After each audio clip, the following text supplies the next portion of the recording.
আসন্ন জাতীয় সংসদ নির্বাচনকে সামনে রেখে খুলনা ৪ আসনের বিএনপি নেতা পারভেজ মল্লিক ধর্মীয় সম্প্রীতি বজায় রাখার অঙ্গীকার করেছেন। তিনি বলেন, এই অঞ্চলে পূজা মণ্ডপে ঢোল বাজবে এবং মসজিদে নামাজ হবে।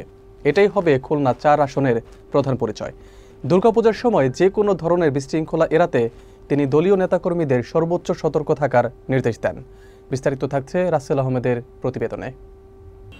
শনিবার খুলনা ৪ আসনের বিএনপি মনোনয়ন প্রত্যাশী ও যুক্তরাজ্য বিএনপির সিনিয়র যুগ্ম সাধারণ সম্পাদক পারভেজ মল্লিক তেরখাদা উপজেলায় হিন্দু ধর্মাবলম্বী নেতৃবৃন্দ এবং পূজা উদযাপন কমিটির সঙ্গে এক মতবিনিময় সভায় যোগ দেন। এ সময় তিনি ধর্মীয় সম্প্রীতির উপর জোর দেন এবং বলেন, খুলনা ৪-এর পরিচয় হওয়া উচিত এমন একটি অঞ্চল যেখানে পূজা মণ্ডপে ঢোল বাজবে এবং একই সঙ্গে মসজিদে বাজবে আজান।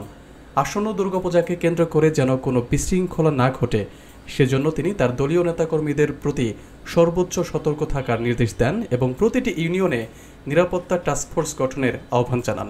তিনি আরও বলেন, বিএনপি যখন ক্ষমতায় ছিল তখন হিন্দু সম্প্রদায় সবচেয়ে বেশি নিরাপদ ছিল। তিনি দাবি করেন যে বিএনপি কোনো ধর্মের বিরোধী নয়।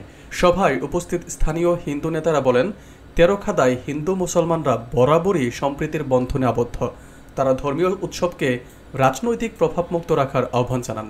সভায় উপজেলা বিএনপির সাবেক সাধারণ সম্পাদক রবিউল হোসেন, বিএনপির নেতা মোহাম্মদ বিল্লাল হোসেন ও KM মুস্তাক আহমেদ সহ বিভিন্ন ইউনিয়নের পূজা উদযাপন পরিষদের নেতৃবৃন্দ উপস্থিত ছিলেন।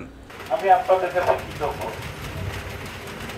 আমি আপনাদেরকে ডেকেছি এই কারণে যে আমি আপনাদের পাশে থাকতে চাই। আমি এই অঞ্চলের মানুষের শাসক হতে চাই না, আমি সেবক হওয়ার জন্য আপনাদের মাঝে উপস্থিত। তো আমি যেহেতু আপনাদের মানে আমার এই জন্মভূমির এই অঞ্চলের মানুষের সেবক হতে চাই, তাহলে আপনাদের পাশ দিয়ে তো এই সময়